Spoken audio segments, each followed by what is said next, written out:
Okay, so I understand wanting to end the episode on the thrilling fight with Tyrion. It's the most exciting part of the episode and sets up a cool cliffhanger. But golly gee, it is an unfortunate decision to have the episode start with Oscar talking to Ozpin. This scene already drones on and has some pretty bland visuals to accompany it, especially on a rewatch. This scene really blue balls you from the fight from the last episode. Then it doesn't help that the next scene is Weiss getting slapped by Dad. I think they should have had this scene be the ending of the episode. Her readying her weapon, prepared to restart her training, would have worked fine as the end of the episode's stinger, and we would have gotten back to the fight sooner. On top of that, I think Oscar's scene should have been pushed to the next episode. Or hell, they could have trimmed down Menagerie a ton and placed this scene at the end of that episode instead. Speaking of Weiss's scene, while it's appropriately dramatic, it kind of feels hollow in hindsight. At the time, this felt like a really big deal, but after this moment,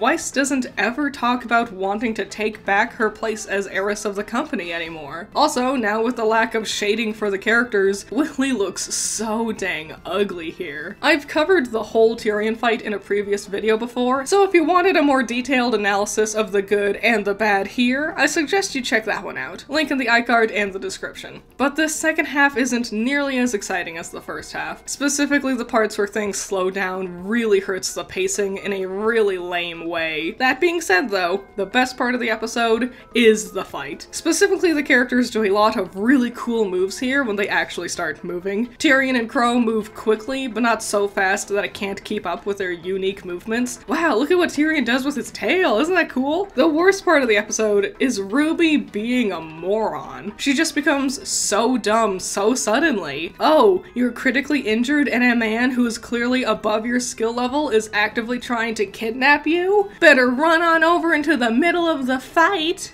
This is my fight too! First of all, never speak. Your voice is so horrible. The strained high pitch actively takes away any personality behind your words. Second, no it's not.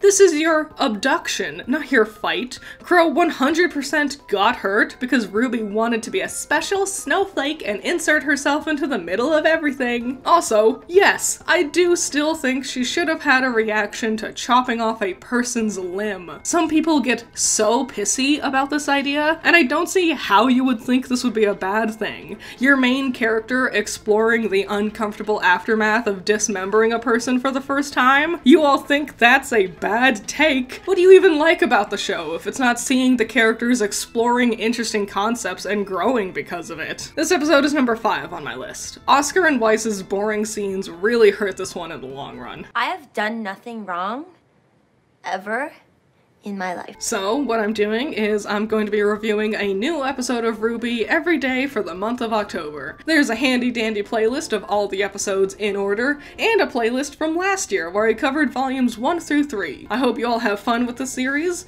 If you want to see the next episode a day early, consider becoming a patron. On that note, shout out to my $10 patrons. You're all amazing. Andrew, Valhalla Knight, Chamomile, Classy Critic, Noah Perkins, Sunny Shy, Jake, Amber, Hype Man, Isaiah, Scaring Crows, Not All That Evil, Holly, Boy Howdy Boy, Jacob, Ben Sketchbook, Rain, Omega Fighter, Trash, Wild Pilot, Josh, Twisty, Juan, Bunkin Duncan, Lycan99, Hoodie Angel, Ranger, Hut Mutt Butt, Cloudy Days, The Enigma, C1 Trooper, Sean, Primo Rune, Steve, and Overhypen.